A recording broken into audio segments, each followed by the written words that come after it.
மயிலாடுதுறை மாவட்டம் சீர்காழி மற்றும் சுற்று வட்டாரப்பகுதி விளைநிலங்களில் 7 நாட்களாக தேங்கியுள்ள மழைநீரை மோட்டார் மூலம் விவசாயிகள் வெளியேற்றி வருகின்றனர். மயிலாடுதுறை மாவட்டம் சீர்காழி சுற்றுவட்டார பகுதிகளில் கடந்த 7 மற்றும் 8ஆம் தேதி பெய்த கனமழை காரணமாக 10,000 ஏக்கர் அறுவடைக்கு தயாரான சம்பா நெற்பயிர்கள் மழைநீரில் சாய்ந்து மூழ்கி பாதிக்கப்பட்டது. கடந்த 7 நாட்களாக மழைநீர் வடியாத நிலையில் நீரில் சாய்ந்து மூழ்கிய பயிர்கள் முளைக்க துவங்கியதால் அதிர்ச்சியடைந்த விவசாயிகள் விளைநிலங்களில் தேங்கிய தண்ணீரை மோட்டார் மூலம் வெளியேற்றும் பணியை துவக்கியுள்ளனர்.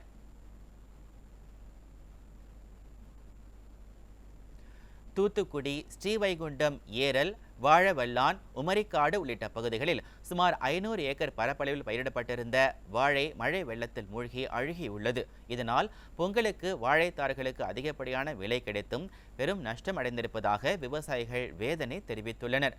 கடமைக்கு இல்லாமல் அரசு உரிய இழப்பீடு வழங்க விவசாயிகள் கோரிக்கை விடுத்துள்ளனர். ஒரு 500 ஏக்கர் இருக்கும். எல்லாருமே அதை நம்பி வாழ்வாதாரத்தை நம்பி இருந்தோம். இப்போ எங்களுக்கு அது மழை தண்ணியால் அடித்து போனதுனால யாருமே அதை ஈடுகட்ட முடியல. வாழைக்கு 200 ரூபாயிலேருந்து 250 ரூபா வரைக்கும் நாங்கள் கடன் காவலை வாங்கி நகை ஈடு வச்சு லோன் வாங்கி போட்டு வச்சுருக்கோம். இப்போ அந்த வாழை பூரா நஷ்டப்பட்டு தண்ணியில் போகும்போது எங்களால் அந்த நகையை திருப்ப முடியலை, லோனை கட்ட முடியலை. இது அரசாங்கம் சரியான முறையில் கணக்கெடுத்து கொஞ்சம் கூட்டி தந்தால் எங்களுக்கு நல்லாயிருக்கும். சும்மா ஏக்கருக்கு 2000 1000 தந்தால் எங்களால் எதுவுமே சமாளிக்க முடியாது.